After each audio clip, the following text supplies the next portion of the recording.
Kejadian pasal 26. Maka timbullah kelaparan di negeri itu. Ini bukan kelaparan yang pertama yang telah terjadi dalam zaman Abraham.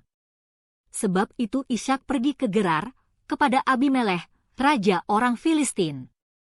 Lalu Tuhan menampakkan diri kepadanya serta berfirman, "Janganlah pergi ke Mesir, diamlah di negeri yang akan kukatakan kepadamu.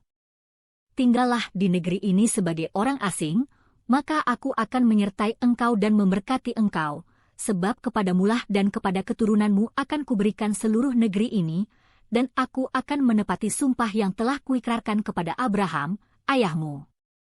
Aku akan membuat banyak keturunanmu seperti bintang di langit, aku akan memberikan kepada keturunanmu seluruh negeri ini, dan oleh keturunanmu semua bangsa di bumi akan mendapat berkat. Karena Abraham telah mendengarkan firman-Ku dan memelihara kewajibannya kepadaku, yaitu segala perintah, ketetapan dan hukum-Ku. Jadi tinggallah Ishak di Gerar." Ketika orang-orang di tempat itu bertanya tentang istrinya, berkatalah ia, "Dia saudaraku," sebab ia takut mengatakan, "Ia isteriku," karena pikirnya, "Jangan-jangan aku dibunuh oleh penduduk tempat ini karena Ribka, sebab elok parasnya." Setelah beberapa lama ia ada di sana, pada suatu kali menjenguklah Abimelekh, raja orang Filistin itu dari jendela, maka dilihatnya Ishak sedang bercumbu-cumbuan dengan Ribka, istrinya. Lalu Abimelekh memanggil Ishak dan berkata, "Sesungguhnya dia istrimu, masakan engkau berkata, 'Dia saudaraku'?" Jawab Ishak kepadanya, "Karena pikirku, jangan-jangan aku mati karena dia." Tetapi Abimelekh berkata, "Apakah juga yang telah kau perbuat ini terhadap kami? Mudah sekali terjadi, salah seorang dari bangsa ini tidur dengan istrimu, sehingga dengan demikian engkau mendatangkan kesalahan atas kami." Lalu Abimelekh memberi perintah kepada seluruh bangsa itu, "Siapa yang mengganggu orang ini atau istrinya, pastilah ia akan dihukum mati." Maka menaburlah Ishak di tanah itu dan dalam tahun itu juga ia mendapat hasil 100 kali lipat, sebab ia diberkati Tuhan. Dan orang itu menjadi kaya, bahkan kian lama kian kaya, sehingga ia menjadi sangat kaya. Ia mempunyai kumpulan kambing domba dan lembu sapi serta banyak anak buah, sehingga orang Filistin itu cemburu kepadanya. Segala sumur yang digali dalam zaman Abraham, ayahnya, oleh hamba-hamba ayahnya itu, telah ditutup oleh orang Filistin dan ditimbun dengan tanah. Lalu kata Abimelekh kepada Ishak, "Pergilah dari tengah-tengah kami sebab engkau telah menjadi jauh lebih berkuasa daripada kami." Jadi pergilah Ishak dari situ dan berkemahlah ia di lembah Gerar, dan ia menetap di situ. Kemudian Ishak menggali kembali sumur-sumur yang digali dalam zaman Abraham, ayahnya, dan yang telah ditutup oleh orang Filistin sesudah Abraham mati, disebutkannya lah nama sumur-sumur itu menurut nama-nama yang telah diberikan oleh ayahnya. Ketika hamba-hamba Ishak menggali di lembah itu, mereka mendapati di situ mata air yang berbual-bual airnya. Lalu bertengkarlah para gembala Gerar dengan para gembala Ishak. Kata mereka, "Air ini kepunyaan kami."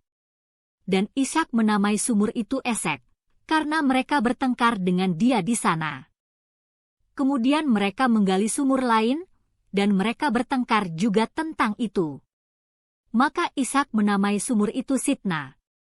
Ia pindah dari situ dan menggali sumur yang lain lagi, tetapi tentang sumur ini mereka tidak bertengkar. Sumur ini dinamainya Rehobot, dan ia berkata, "Sekarang Tuhan telah memberikan kelonggaran kepada kita, sehingga kita dapat beranak cucu di negeri ini." Dari situ ia pergi ke Bersyeba.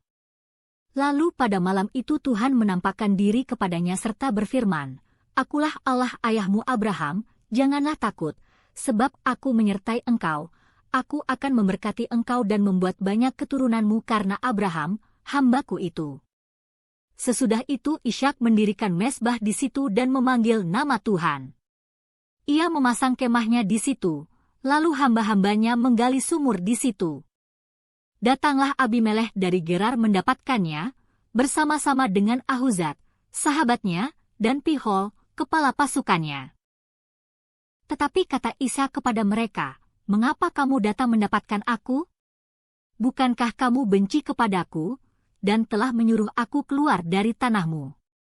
Jawab mereka, "Kami telah melihat sendiri bahwa Tuhan menyertai engkau, sebab itu kami berkata, baiklah kita mengadakan sumpah setia antara kami dan engkau, dan baiklah kami mengikat perjanjian dengan engkau, bahwa engkau tidak akan berbuat jahat kepada kami, seperti kami tidak mengganggu engkau, dan seperti kami semata-mata berbuat baik kepadamu dan membiarkan engkau pergi dengan damai, bukankah engkau sekarang yang diberkati Tuhan?" Kemudian Ishak mengadakan perjamuan bagi mereka, lalu mereka makan dan minum. Keesokan harinya pagi-pagi bersumpah-sumpahanlah mereka. Kemudian Ishak melepas mereka, dan mereka meninggalkan dia dengan damai. Pada hari itu datanglah hamba-hamba Ishak memberitahukan kepadanya tentang sumur yang telah digali mereka, serta berkata kepadanya, "Kami telah mendapat air." Lalu dinamainyalah sumur itu Sheba. Sebab itu nama kota itu adalah Bersheba, sampai sekarang. Ketika Esau telah berumur 40 tahun, ia mengambil Yudit, anak Beri orang Het, dan Basmat, anak Elon orang Het, menjadi istrinya. Kedua perempuan itu menimbulkan kepedihan hati bagi Ishak dan bagi Ribka.